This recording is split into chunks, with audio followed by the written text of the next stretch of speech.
Level 1. The peace that disappeared. You remember when being around them felt easy, natural, light. Now it doesn't. Now every conversation leaves you drained.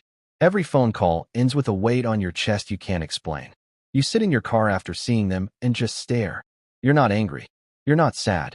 You're just empty. That's not normal. Peace is a signal, and God uses its absence like an alarm. When someone belongs in your life, there's a baseline calm even through disagreements, even through hard seasons.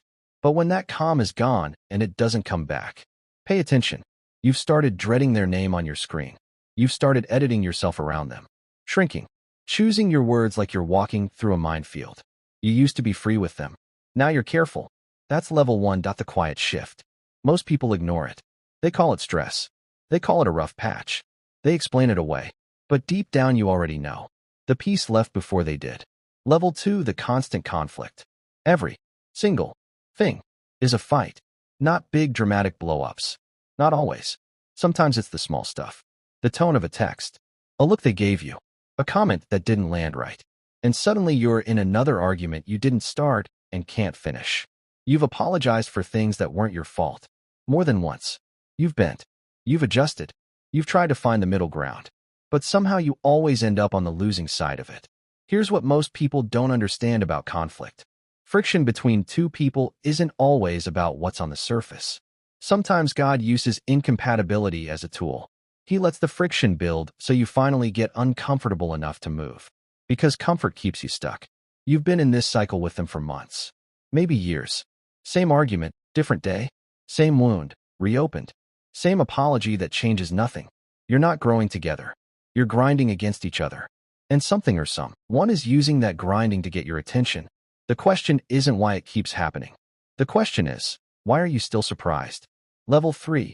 Your growth threatens them. You started changing. You started reading, praying, working on yourself, setting goals you never had before, waking up earlier, saying no to things that used to pull you under. And they noticed, but not in a good way. The comments started small. You think you're better than everyone now? Said with a laugh. But it wasn't a joke. You've changed. Like change is a crime. Like the person you're becoming offends them. They don't celebrate your wins. They tolerate them. Barely. When you got that opportunity, they went quiet. When you shared that breakthrough, they changed the subject. When your life started moving forward, they found ways to pull the conversation back to problems. Their problems. Always their problems. Listen, when someone belongs in your future, they celebrate who you're becoming. They don't feel threatened by your evolution.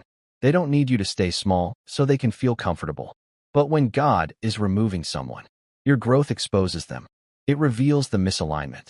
It shows you what the relationship was actually built on: your stagnation, your need, your availability to be pulled down with them. Start rising and watch who stops clapping. That silence tells you everything. Level 4. The doors that close when they're around. Think back. Think about the opportunities that faded when this person came into your life. The connections you didn't follow up on. The paths that got blurry. The version of yourself that went quiet. This one takes courage to look at honestly. Because nobody wants to believe that a person they love could be a closed door. But sometimes they are. You turned down that job offer because of them. You stopped pursuing that goal because they were indifferent to it. You let that friendship drift because they didn't like that person. Handed over pieces of your destiny to keep the peace. And now you look around and wonder how you got here. God opens doors. But He also watches which relationships make you walk away from them. When someone is meant to be in your life, they push you toward your purpose. They don't compete with it. They don't create a gravitational pull that drags you away from what God placed in your heart. But when the wrong person is present, doors don't just close. They disappear. And you didn't even notice you stopped knocking. Level 5. The gut feeling that won't leave. You've tried to silence it. You've reasoned with it. Prayed it away. Convinced yourself it was just fear, just insecurity, just overthinking. But it's still there. That low hum in your spirit that says something isn't right. It hits when you're alone. In the shower. At 2 a.m. when you can't sleep. In that half-awake moment before your mind starts defending them again. It doesn't shout. It whispers. But it's relentless. That feeling is not anxiety. That feeling is not jealousy. That feeling is not your past trauma distorting reality, though that's what they'll tell you when you bring it up. That feeling is discernment. God speaks through it. Quietly. Persistently. And he doesn't stop until you listen or until the consequence teaches you what he was trying to say. You've dismissed it how many times now? You've overridden it for their comfort, their explanation, their version of events.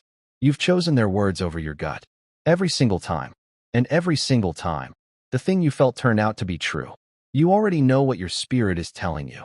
The only question is whether you're brave enough to act on it. Level 6. The people around you see it. You didn't ask anyone, but they said it anyway. Your mother made a comment she tried to disguise as a question. Your best friend got quieter every time you mentioned their name. That one person in your life who always tells you the truth they told you. Directly. And you defended this person with everything in you. You haven't spoken to that friend the same way since. This is one of the cruelest signs. Because God will use the people who love you most to confirm what your spirit is already sensing. He'll put the message in multiple mouths. Different people, different conversations, same warning. And the more you isolate yourself to protect this relationship, the louder the warning gets. Notice who you've pulled away from. Notice whose calls you avoid because you know they'll ask questions you don't want to answer. Notice how you've started keeping secrets not from enemies, but from the people who actually want good for you. Isolation is a symptom. When a relationship requires you to hide it from the people who love you, it's already costing you more than it should. God surrounded you with people who could see it clearly, because he knew you were too close to see it yourself. Level 7. You're praying, but feeling blocked. This one hits different. You've been praying. Genuinely. Not just going through the motions, actually on your knees. Actually seeking clarity. Actually asking God for direction about your life, your future, your purpose. And something feels blocked. Not silenced. Not absent. But like the signal is being disrupted. Like there's static where there used to be clarity. You can't hear clearly. You can't feel the movement you used to feel. Your spirit feels heavy in a way that's hard to articulate, but impossible to ignore. Here's something most people never talk about. Some connections create spiritual interference. Not because God has abandoned you. Not because you've done something unforgivable. But because you are choosing to hold on to something he's already told you to release. And he is patient, but he will let you sit in that static until you make the decision. The prayer isn't blocked because he's not listening. It's blocked because you already have your answer and you're still asking the question. He told you. Through the peace that left. Through the conflict. Through the closed doors. Through your gut. Through the people who love you. Through 7 levels of signal. And still you stayed. So now he waits. Because he won't force your hand. But he won't pretend he didn't already show you.